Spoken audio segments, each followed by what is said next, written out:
नमस्कार, city centre में आप सभी का बहुत स्वागत है। आपके साथ मैं हूं दीपिका। खबर इंदौर से, जहां पे हिट एंड रन के आरोपी को पकड़ा गया है। आपको बता दें कि बाइक सवार को टक्कर मार के फरार हो गया था। तो वहीं हादसे के बाद बाइक सवार की दर्दनाक मौत हुई थी। हादसे की पूरी घटना सीसीटीवी कैमरे में कैद हुई। इसी के आधार पर पुलिस ने मामले की जांच पड़ताल शुरू करके युवक को गिरफ्तार कर लिया। युवक एक बैंक कर्मचारी है और किराए पर कार लेकर 3 अलग अलग जगहों पर 4 लोगों को रौंद दिया उसने, जिसमें एक घायल का उपचार के दौरान मौत हो चुकी है, जबकि 3 लोग जख्मी हैं। पिछले 1-2 दिन पहले की घटना है कि एक मारुति कार ने एक डिलीवरी पर्सन को गाड़ी से हिट किया था, जिससे उसकी मृत्यु हो गई थी स्पॉट पे।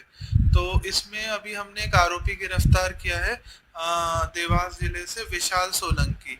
इसने बेसिकली रतन सूर्यवंशी को गाड़ी से उड़ाया था, जिनकी मृत्यु हो गई थी। तो अभी इस आरोपी को राउंड अप किया है उस केस में। बुरहानपुर की बात करते हैं, जहां पे जिला अस्पताल में इमरजेंसी ड्यूटी के दौरान बदसलूकी करने पर डॉक्टर के खिलाफ कार्रवाई की गई है। आपको बता दें कि डॉक्टर रघुवीर सिंह ने एमएलसी कराने आए पुलिस आरक्षक से बदसलूकी की और बदसलूकी का वीडियो सोशल मीडिया पर वायरल हो गया, जिसके बाद से डॉक्टर रघुवीर से 24 घंटे में नोटिस जारी करके जवाब मांगा गया है। उसके बाद कलेक्टर के आदेश पर सीएमएचओ ने उन्हें गुलाई गांव के प्राथमिक स्वास्थ्य केंद्र पर अटैच कर दिया। इससे दफना करना सकता हूँ, फिर भी कभी कहीं भी बैठ के वेट यही बात करा। किससे? यही बात करा आपने? TI sir. करा सर टीआई सर बोल दो सर, वो टीआई है। सेकंड क्लास ऑफिसर, तेरा टीआई थर्ड क्लास है। समझ में आ गया? सर मैं तो आपकी रिस्पेक्ट कर रहा हूँ ना सर। मैंने आपको कुछ बोला हो तो बता दीजिए। नहीं, तुम मुझे धमकी दे रहा है कि मैं कलेक्टर को कर दे फोन। मैंने ये बोला कि सर कलेक्टर साहब को कर दे, फोन कर, मुझे सस्पेंड करवा दे, मैं नहीं करूँगा काम।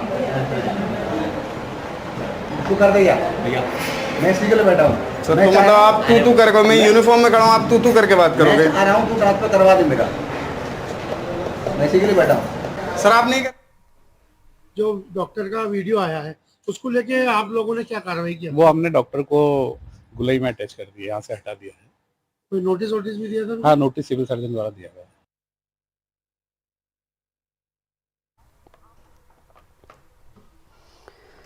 उधर सूरजपुर में एक बार फिर एनडीटीवी की खबर का बड़ा असर हुआ है। दरअसल एनडीटीवी के द्वारा सूरजपुर के बसों का रियलिटी टेस्ट किया गया था, जिसमें ज्यादातर बसों की स्थिति बदतर दिखी। तो वहीं खबर दिखाए जाने के बाद से आरटीओ विभाग की नींद खुल गई और उनके द्वारा चेकिंग अभियान चलाया गया, जिसमें बसों की स्थिति से लेकर उनके पेपर तक की जांच की गई, जिसमें करीब 15 बसों पर कार्रवाई की गई है और आगे भी इस तरह की कार्रवाई जारी रखने की बात कही है। जो भी गाड़ियां हैं जो अनफिट हैं, जिनमें फिटनेस नहीं है और जो बिना परमिट के चल रही हैं या जो टैक्स वैलिड नहीं है, उन पे कार्रवाई करने का आदेश हुआ है। और उस आधार पे हम लोगों ने आज जो है दोपहर से ही कार्रवाई की है और करीबन 10 से 15 बसों की चेकिंग की गई है। उसके आधार पर लगभग सभी कुछ बसों में कमियां पाई गई हैं, जैसे कि कुछ बसों में जिसमें टायर कुछ दिख रहा है कि फिट लायक नहीं है, तो उनके हमने देखा है और कई गाड़ियों में चालान भी किया गया है। और इनमें जैसे कि कुछ गाड़ियों में है जिनमें कंडक्टर लाइसेंस नहीं है या बिना लाइसेंस के चला रहे हैं, उसको भी चेक किया गया। तो बाकी जो कार्रवाई है वो अभी भी चल ही रही है। मध्य प्रदेश में एनडीटीवी की खबर का एक बार फिर बड़ा असर हुआ है। भोपाल में खराब मौसम में हो रही अनाज की बर्बादी की खबर दिखाए जाने के बाद प्रशासन हरकत में आ गया है। प्रशासन ने प्रदेश में खरीदी केंद्रों पर अनाज की सुरक्षा के इंतजाम किए, साथ ही गेहूं के उठाव में भी तेजी लाई गई है। देखिए शिवपुरी से अतुल गौड़ की रिपोर्ट। तो ये जो हम पहुंचे हैं, ये अनाज मंडी शिवपुरी है। यहाँ पर अगर हम देखें तो गेहूं की तुलाई भी हो रही है और गेहूं का उठाव भी किया जा रहा है। अब इसमें तेजी आई है, क्योंकि तेजी इसलिए आई है कि लगातार जब हमने इस खबर को प्रमुखता के साथ उठाया, ये इस तस्वीरें दिखाई कि कहीं ना कहीं जो है लोगों की, किसानों की परेशानी है। आसमान में जिस तरह से बादल लगातार छाए हुए हैं, उसकी वजह से किसान पशुपेश में है, उसे परेशानी का सामना करना पड़ रहा है। तब इसमें गति आई। कुछ लोग हमारे साथ मौजूद हैं और इस विषय पर हम लगातार निगरानी रखे हुए हैं और अपनी जिम्मेदार चैनल होने के नाते ये खबर को प्रमुखता के साथ प्रशासन के सामने रखने की की कोशिश कर रहे हैं। आप नाम बता दीजिए अपना। रामबाबू शर्मा खजूरी से आए हुए हैं, गेहूं बेचने आए मंडी पे, परसमा मंडी में। क्या अंतर देख रहे हैं आप पहले से और अब में? अंतर तो बहुत आया है। पहले किसान 2-2 दिन 3-3 दिन पड़ा रहता था, सुनवाई नहीं होती थी और गेहूं का तुलाव में भी टाइम लगता था। अब जब से एनडीटीवी ने ये समस्या दिखाई है न्यूज़ में, तब से बहुत फर्क आ गया है और काम में बहुत तेज़ी आ गई है। मैं धन्यवाद देना चाहूँगा एनडीटीवी वालों का, विशेष रूप से उनकी। जब से न्यूज़ आई है तो प्रशासन भी जागा है, हरकत में आया है। तो इनका कहना है कि प्रशासन उस समय जागा है जब कहीं ना कहीं ये खबर हमने टेलीकास्ट की है और उसको प्रमुखता के साथ दिखाया है। तो ये जो मंडी केंद्र में तुलाई का जो सब इंतजाम किए हैं, तो पहले यहाँ पहुंचे थे जब देख रहे थे कि एक कांटा है और अभी आप देखिए कि लगातार कांटे बढ़ाए गए हैं। एक कांटा ये है और एक कांटा इस तरफ रखा गया है, वो कांटा है और एक कांटा उस तरफ लगाया गया है। इस तरह से अलग अलग केंद्रों में यहाँ पर अब तुलाई को लेकर के और जो उठान है फसलों का उसको लेकर के अब लगातार गतिविधियां तेज हुई हैं। और भी बहुत सारे लोग हैं हमारे साथ में, उनसे बातचीत करने की कोशिश करेंगे। आप अपना नाम बता दीजिए हमें। बलवीर सिंह, मैं ग्राम रातौर बाईपास से आया हूँ जी, अब बता दीजिए पहले से और अब में कितना। जब आप आए उसके बाद में तो काम में तेजी हुई है। पहले एक ही कांटा था, अब 3 कांटे लगाए हुए हैं। अब तो काम में तेजी आई है, काम बढ़िया चल रहा है। तो और क्या चाहते हैं आप, मतलब कि अभी भी जैसे किसान को तो यही सुविधा चाहिए। सवेरे से 3 कांटे लगे होते, अब तक तो किसान घर पे चला जाता। अब आपके आने पे 3 कांटे लग गए हैं, तो एनडीटीवी पे आने पे तो अब बढ़िया काम चल रहा है। तो उसका अंतर पड़ा है मतलब कहीं ना कहीं। लेकिन अभी भी समस्या ये बता रहे हैं कि त्रिपाल की कम व्यवस्था है, बारिश से बचने के कोई खास इंतजाम नहीं है। बरसात आ गई तो उसमें तो समस्या आएगी। ट्रॉलियां जो बाहर लगी हैं वो तो भींजेंगी। बाहर जो ट्रॉलियां लगी हैं वो लगातार भीगेंगी। और उस तरह के इंतजामों को लेकर अगर हम बात करें तो इस तरह की जो गेहूं की फसल इस समय भरी जा रही है बोरों में तुलाई के लिए और यहाँ से ये उठावन के लिए ले जाई जा रही है, तो इसकी व्यवस्था तो दुरुस्त कर ली गई है। लेकिन अगर हम बात करें कहीं ना कहीं बारिश से बचाव की, तो अभी भी प्रशासन को हरकत में आने की जरूरत है, क्योंकि लगातार मौसम विभाग का कहना है कि 20 अप्रैल तक इसी तरह का मौसम बना रह सकता है और बारिश की संभावना भी जताई गई है। ऐसे में किसान जब अपने खेतों से फसलें लेकर के मंडियां पहुंच रहा है और वहां अगर उसे इंतजाम पूरे ना मिले तो फिर उसकी परेशानी बढ़ना लाजमी है। शिवपुरी से अपने कैमरा साथी नितिन शर्मा के साथ अतुल गौड़, एनडीटीवी। और अब चलिए बात करते हैं खंडवा की, जहां पे इंदौर लोकायुक्त की टीम ने बड़ी कार्रवाई की। खंडवा महिला बाल विकास में लोकायुक्त ने छापेमार कार्रवाई करते हुए सामाजिक कार्यकर्ता मनोज दिवाकर और संजय जगतपाल को 36,000 रुपए रिश्वत लेते हुए गिरफ्तार किया है। मुख्यमंत्री बाल आशीर्वाद योजना की राशि के एवज में ये रिश्वत ली गई थी और इस मामले में यहां पर देखिए एक बड़ा एक्शन लोकायुक्त विभाग की तरफ से लिया गया है।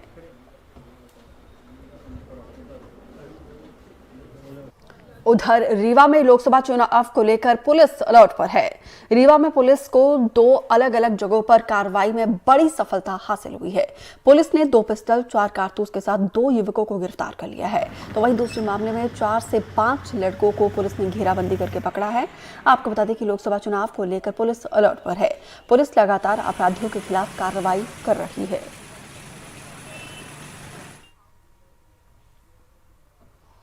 तो वहीं छत्तीसगढ़ में लोकसभा चुनाव के पहले चरण का मतदान 19 अप्रैल को है। इस दिन प्रदेश के बस्तर लोकसभा सीट पर वोट कास्ट होना है। ये सीट नक्सल प्रभावित इलाका है। यहाँ पर शांतिपूर्ण चुनाव संपन्न करवाना सुरक्षा बलों और प्रशासन के लिए एक बड़ी चुनौती है। हालांकि सुरक्षा बल लगातार लाल आतंक को मात देते हुए नजर आ रहे हैं। लोकसभा चुनाव से पहले नक्सलियों को एक बड़ा झटका लगा है। चुनाव से पहले हुए पुलिस नक्सली मुठभेड़ में बड़ी संख्या में नक्सलियों की मौत हुई है। इन आंकड़ों की पुष्टि खुद नक्सल संगठन ने की है। इधर बस्तर आईजी ने भी नक्सलियों को मारने की बात कही है। कभी भी माओवादी बोखलाट में रहते या बैकफुट में रहते, उस दौरान अन्य जो टारगेट्स जैसा पब्लिक इंफ्रास्ट्रक्चर है या जो स्थानीय जनप्रतिनिधि या सिविलियंस को नुकसान पहुंचाकर इलाके में एक भयभीत वातावरण निर्मित करने को उनका एक पुराना मोडस ऑपरेंडी रहा। उसी हिसाब से अभी हाल फिलहाल में भी कुछ घटनाओं को अंजाम दिया, लेकिन सुरक्षा बल द्वारा लगातार इन इलाका में भी एरिया डोमिनेशन और अन्य प्रकार के जो सिक्योरिटी ऑपरेशंस के माध्यम से इलाका में एक सुरक्षित वातावरण निर्मित करने के लिए साथ साथ जो जिनके ऊपर जो स्पेसिफिक कुछ थ्रेट परसेप्शन है उनका सुरक्षा आंकलन करके उन्हें आवश्यक सुरक्षा व्यवस्था भी प्रदान की गई थे। और हमारा पूरा कोशिश रहेगा मतलब बस संभाग के अंतर्गत किसी प्रकार का जान माल का हानि ना हो।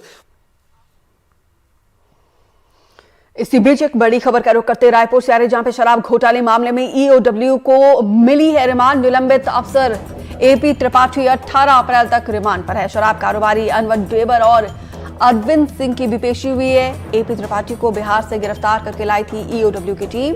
तीनों आरोपियों की 18 अप्रैल तक मांगी गई थी रिमांड। शराब घोटाले मामले में मुख्य आरोपी एपी त्रिपाठी कांग्रेस सरकार के दौरान करोड़ों रुपए घोटाले का आरोप है। ऐसे में देखिए, बाकायदा गिरफ्तारी हुई और उसके बाद से रिमांड भी मिला है। नीलेश त्रिपाठी ज्यादा जानकारी के साथ जुड़े हैं। नीलेश, क्या जानकारी? देखिए, ईओडब्ल्यू ने हाल एपी त्रिपाठी जो इस मामले में मुख्य आरोपी हैं, उनको बिहार के गोपालगंज से कल ही गिरफ्तार किया था, जैसा कि शो किया, और उसके बाद लेकर पहुंची थी रायपुर में आज कोर्ट में उनको पेश किया गया। साथ ही उनके साथ दो और इस मामले के जो मुख्य आरोपियों में शामिल हैं, कारोबारी अनवर डेवर और एक अन्य कारोबारी जो है, उनको भी आज पे उनको गिरफ्तारी पहले से हो चुकी थी और आज उनको दो अरविंद सिंह जो हैं उनको फिर से पेश किया गया। उनकी रिमांड की आज खत्म होने की डेट थी।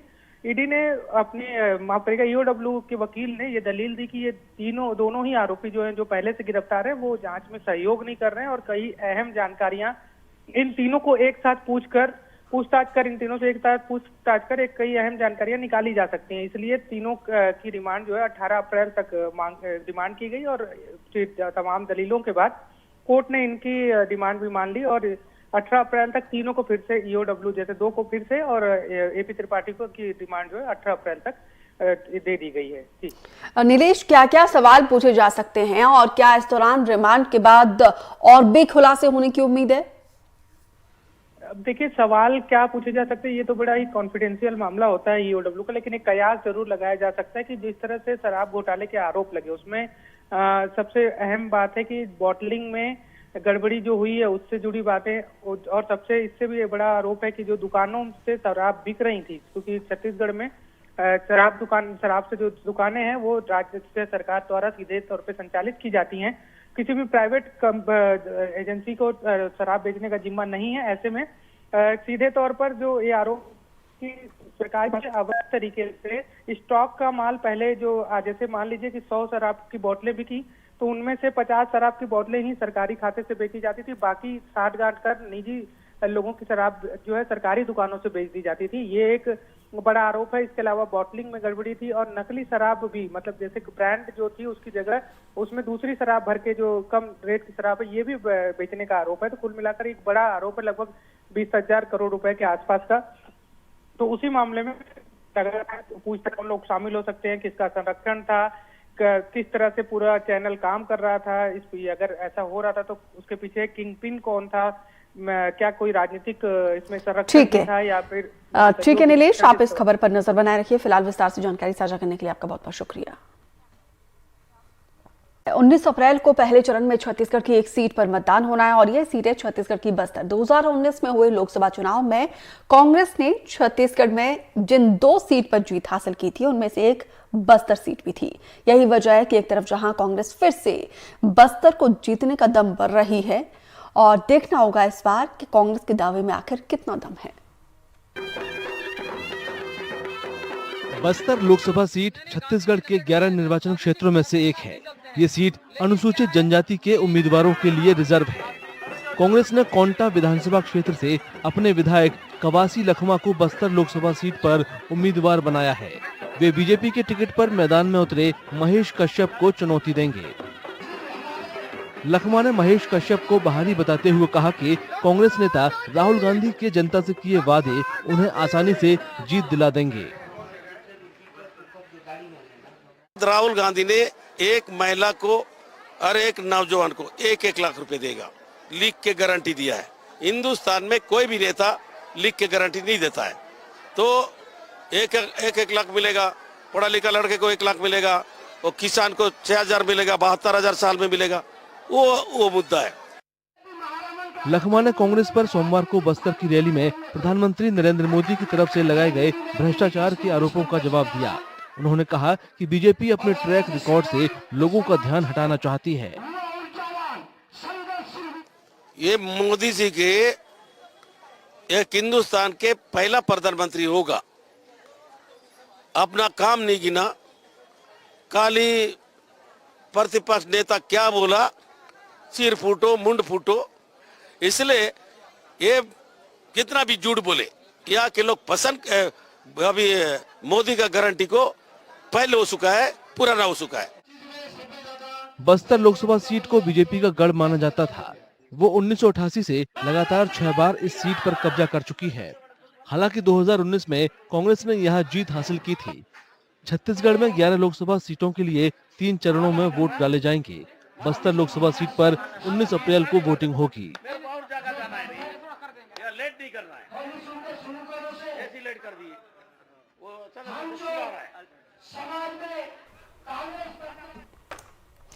ग्वालियर संसदीय क्षेत्र के लिए आज से नामांकन की प्रक्रिया शुरू हो गई है।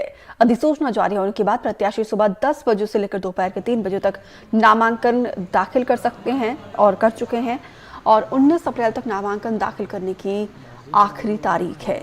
नामांकन को लेकर कलेक्ट्रेट में 3 लेयर की यानी कि 3 लेयर की सुरक्षा व्यवस्था की गई है ताकि किसी तरह की गड़बड़ी को रोक दिया जाए। ग्वालियर में 7 मई को लोकसभा चुनाव के लिए वोटिंग होगी। देखिए, भारत निर्वाचन आयोग के निर्देशानुसार हमारे यहाँ 7 तारीख को वोटिंग होनी है, तो उसके हिसाब से निर्वाचन की प्रक्रिया आज से शुरू हो गई है। आज ठीक 10:30 बजे अधिसूचना जारी हो गई है और जिससे जो है सभी नगरीय निकायों में, ग्रामीण निकायों में और सभी कार्यालयों में चस्पा करा दिया गया है। ग्वालियर लोकसभा क्षेत्र के लिए आज से नामांकन पत्र की भरने की प्रक्रिया शुरू हो गई है और यहाँ जो कलेक्ट्रेट है उसमें सुरक्षा के बेहतर इंतजाम किए गए हैं। 3 लेयर सिक्योरिटी बनाई गई है, ये बताया गया है। और सबसे पहले वहीं नीचे पहाड़ी के नीचे ही सबको रोक दिया जाएगा और वहाँ से सिर्फ 5 लोगों के अंदर आने की व्यवस्था की गई है। इसके अलावा ये 19 तारीख तक नामांकन पत्र भरे जाएंगे, जिनमें 13, 14 और 17 3 दिन का अवकाश है और उसके बाद 20 तारीख को नामांकन पत्रों की जांच होगी और उसके बाद नामांकन पत्रों के वापसी का सिलसिला जारी होगा। तो इस तरह से ग्वालियर जो सबसे महत्वपूर्ण लोकसभा क्षेत्रों में से एक माना जाता है, यहाँ पर नामांकन पत्र भरने का सिलसिला शुरू हो गया है। आज पहले दिन कोई नामांकन पत्र भरा तो नहीं गया, लेकिन कुछ लोग नामांकन पत्र क्रय करने के लिए ज़रूर पहुँचे, ऐसा बताया गया है। अभी हालांकि समय बाकी है और माना जाता है कि 14, 15, 16 और तारीख में अधिकतम नामांकन पत्र दाखिल किए जाएंगे। यहाँ सिक्योरिटी के खास प्रबंध इसलिए भी किए गए हैं क्योंकि ये संवेदनशील इलाका माना जाता है। यहाँ कांग्रेस और भारतीय जनता पार्टी के बीच में बड़ा कांटे की टक्कर रहती है। ग्वालियर से देव श्रीमाली, NDTV। गर्मी का मौसम आते ही ग्रामीण इलाके के लोगों की परेशानियां फिर से बढ़ने लगी है। कुएं, हैंडपंप अभी से सूखने लगे हैं। आलम यह है कि पन्ना के मुडवारी गांव के लोग सूखी नदी में गड्ढा खोदकर पानी निकालने को मजबूर है। मध्य प्रदेश के पन्ना जिले के मुडवारी गांव के लोग पानी की कमी से बेहाल हैं। उन्हें दर दर भटकना पड़ रहा है। लोगों का कहना है कि उनके इलाके में कभी भी पीने के पानी की सप्लाई नहीं हुई। गांव वालों के लिए पानी का इकलौता जरिया पास की नदी है, जो बेहद प्रदूषित हो चुकी है। नदी का पानी भी सूख रहा है। गर्मियों के दौरान ये नदी किसी पोखर की तरह दिखती है। ऐसे में गांव के लोग नदी के किनारे गड्ढे खोदकर पीने का पानी निकालने को मजबूर हैं। जब से हम यहाँ आए हैं बुढ़े भी हो गए, 60-80 साल के हो गए, तो पानी की कोई व्यवस्था नहीं है। भैंस गाय का कहाँ को पानी पीते हैं? नदी का। लोगों का कहना है कि पानी इतना गंदा है कि इसका इस्तेमाल नहीं किया जा सकता। इसके बावजूद वे इसे पीने और अपनी रोजमर्रा की जरूरतों को पूरा करने के लिए मजबूर हैं। पानी गंदा पानी, वहाँ भैंसें लोड़ती, वहाँ मान लीजिए सुअरियाँ लोड़ती हैं, वहाँ पूरा गंदा पानी पीते हम। हाँ, गड्ढा खोदते हैं, गड्ढा खोद के उसका पानी छना निकलता है, उसको पानी पीते हैं। उसमें भी लोग बाग दारू खोर आते हैं, उसी में भी गंदगी कर जाते हैं। अब ये इतनी परेशानियां हैं, अब क्या बताएं। गांव के सरपंच के पास भी इस बात का कोई जवाब नहीं है कि पीने के पानी से जुड़ी लोगों की जरूरतों को पूरा क्यों नहीं किया गया। हालांकि उनका दावा है कि जल्द ही दूसरे इंतजाम कर लिए जाएंगे। की समस्या को लेकर ज्ञापन दिया गया और जिस पे अभी फिलहाल पे वैकल्पिक व्यवस्था की जाएगी, या तो स्टैंड टाइप के अपन खड़े करके या फिर टैंकर व्यवस्था की जाएगी वहाँ पर। लेकिन इनका कहना कि टैंकर चलेंगे तो लड़ाई झगड़े होते हैं, तो फिर इसकी वैकल्पिक व्यवस्था क्या होगी? तो फिर इसको वैकल्पिक व्यवस्था पर स्टैंड खड़े करके पानी पहुँचाया जाएगा। गर्मी बढ़ने के साथ ही मुडवारी गांव के लोगों को पीने के पानी के लिए दूर दूर तक तब तक भटकना पड़ता है जब तक उनकी मुश्किलों को दूर करने के लिए तुरंत कदम नहीं उठाए जाते। बलरामपुर की बात करते हैं, जहां पे चारपारा गांव में स्थित आदिवासी बालक आश्रम के बच्चे और स्टाफ मधुमक्खियों के चलते परेशान हैं। आश्रम के सामने 2 पेड़ों में मधुमक्खियों के करीब 35 से ज्यादा छत्ते लगे हुए हैं, जिसके चलते अब तक करीब दर्जनों बच्चे इसका शिकार हो चुके हैं, जिससे यहाँ पे बच्चों और स्टाफ में खौफ बना हुआ है। खास बात यह है कि अधीक्षक ने मधुमक्खियों के छत्तों को हटाने के लिए कई विभागों को पत्र भी लिखा है, लेकिन अभी तक जिम्मेदारों के द्वारा कोई पहल नहीं किया गया। यहाँ पे दो फेंड उसमें मधुमक्खी की छत्ता है। जो हम लोग स्कूल जाते हैं ना तो खेल भी नहीं पाते हैं, बहुत कुदा के छापते हैं, फिर हम लोग आश्रम में आके बैठ जाते हैं। बहुत डर लगता है, कई बार भी चाप चुका है। यहाँ हम लोग का बहुत मधुमक्खी काट रहा है, इससे हम लोग डर के मारे बाहर खेल भी नहीं पा रहे हैं और बहुत डर फूल जाता है मधुमक्खी काटने से, इसलिए हम लोग अंदर ही रहते हैं, बाहर नहीं जा पाते। रात में बच्चे लोगों को बहुत सोने में भी दिक्कत हो रहा है। रात के इंजोला में जो है मधुमक्खी अक्सर अंदर आ जा रहे हैं और अभी तो गर्मी के सीजन में ऐसा हो गया है कि मेरे बच्चे बाहर ही नहीं निकल पा रहे हैं, ना तो खेलने के लिए, न तो बगल नलकूप में पानी नहाने, सभी में हम लोग को दिक्कत का सामना करना पड़ रहा है। रात में मेरे कैंपस के ठीक बगल में 2 पेड़ है, उसी में लगभग 30-35 छाता है। मैं रात में अपने निवास स्थान पर भी नहीं सो पाता हूँ, मैं बच्चे लोगों के साथ ही सोता हूँ क्योंकि कभी अप्रिय घटना ना घट जाए इसलिए। 5-6 बच्चे को तो मेरे हॉस्टल काटा है, बाकी गांव के जो बच्चे स्कूल में अध्ययन करने के लिए आते हैं उनको भी मधुमक्खी ने अपना शिकार बनाया है। मैं इसके लिए वन विभाग को और सारी विभागों को मैं जो है प्रतिलिपि उपलब्ध करा दिया हूँ ताकि इस छत्ते को हटाएं करके। और इस बुलेटिन में मेरे साथ इतना ही, दीजिए इजाजत, नमस्कार।